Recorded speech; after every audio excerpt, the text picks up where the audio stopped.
Iawn, felly cwestiwn cynta, beth yw mastitis? Mastitis yw llid neu inflammation o'r chwarren lath sydd y gader.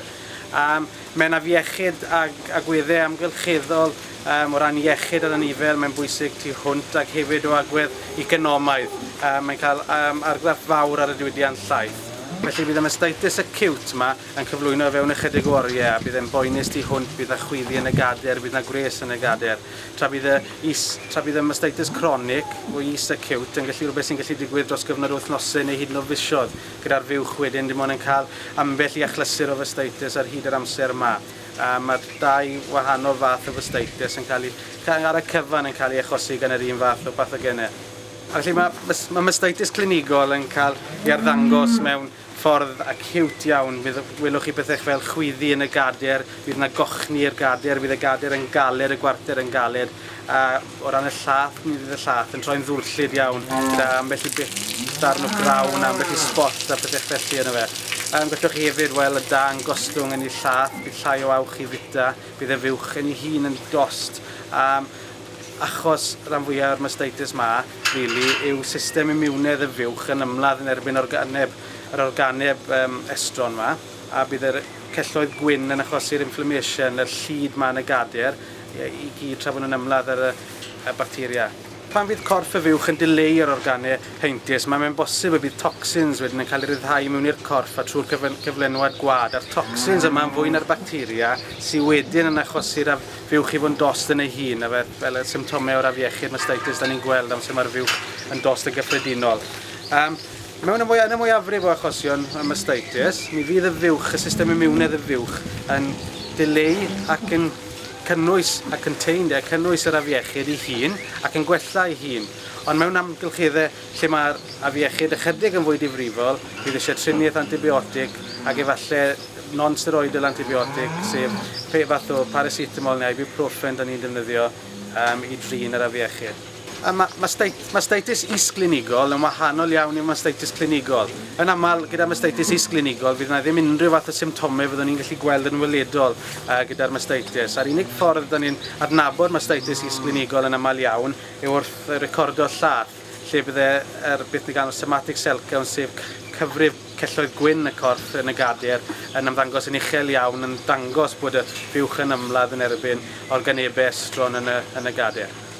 Mae trin mastitis yn llwyr ddirbynol ar y fath o bathogen sy'n achosi'r mastitis. Ac o bosib y cam cynta pan byddwch chi'n trin mastitis yw darganfod pa fath o bathogen sy'n achosi e. Gellir gwneud hyn jyst drwy roi bach o sampl llath glân mewn potel, a naill ai fynd lawr at y milfeddyg y dirnod ni, neu rewi yn esbwch ychydig o amser sbar da chi, a bydd hwnna wedyn yn cael ei goloneiddio yn y lab i weld pa fath o bacteria sy'n achosi'r mastitis.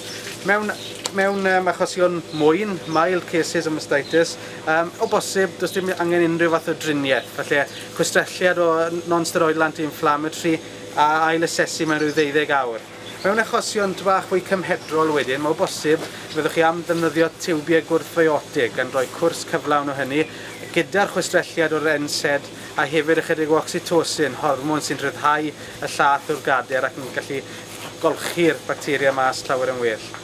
Mewn achosion difrifol iawn, y severe case of mastitis, lle mae'r fuwch ei hun yn dost, yn sicr mae angen cwrs o diwbiau gwrthfiotig, ychydig o'r NSAIDs eto, oxytocin, ac o bosib mae angen pwmp o dŵr mewn i'r fuwch yma, achos mae'r fuwch yn gallu colli dŵr gan bod i ddim yn ifed, a gan bod i'n ymladd infection, mae angen y dŵr arni. Os bydd yn fwy difrifol byth, gallwch chi ffono'r vet, a mi fydd rhaid rhoi rhyw fath o hylif hypertonic i fewn i weithu yn y fuwch a gall hyn achub i bywyd i. Yn draddodiadol, mae'r pathogenau sy'n achosi mastitis yn cael ei dosbarthu fewn i rai amgylcheddol neu rai heintus, sef yr environmental neu contagious pathogens. Mae'r rhai amgylcheddol yn rai sy'n bodoli o fewn y gweliau, yn y cubicles, yn y sheds, yn y gwellt ac yn wir ar y ceiau o dan cod neu felly, a maen nhw'n bethau sy'n gyffredin iawn yr amgylchedd. Mae'r rhain dim ond yn achosi problem amser maen nhw'n mynd lan i fewn i'r deth ac i fewn i'r gader. Mae'r rhain yn gallu achosi nifer fawr o achosion o mastitis, ond yn aml maen nhw'n gallu rhoi rwydd iawn i'w trin ac maen nhw'n cael ei dileu yn gyflym iawn. Gan yw'r bacteria yma ddim yn rhai cyntefig i'r gader a dyn nhw ddim yn coloneiddio'r gader fel y pathogenau heintus yma. Enghreifftiau o rai o'r pathogenau amgylcheddol yma fydde Streptococcus uberis, sy'n gyffredin iawn mewn gwelyau a llawer o wellt yn nhw. Mae'r rhain ar y cyfan yn gallu cael ei gwella'n weddol dda, ambell i achlysur maen nhw yn gallu troi yn rai heintus iawn a gallu paso o fuwch i fuwch.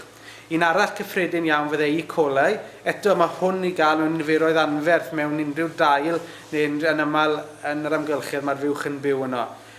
Eto, dyw hyn ddim yn broblem tan i bod nhw'n mynd lan y gamlas yn y deth, y tyd cynnal.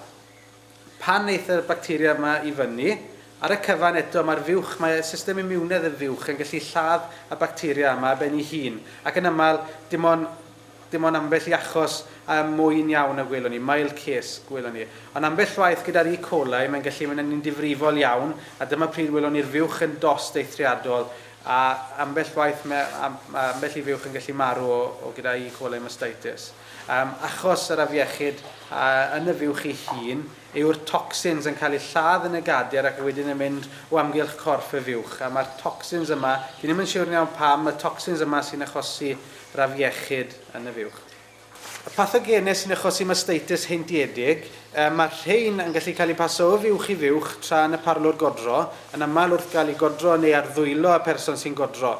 Mae'r rhain yn rhai sy'n coloneiddio'n dda eithriadol yn gader y fuwch ac yn anodd iawn i'w trin o achos ni.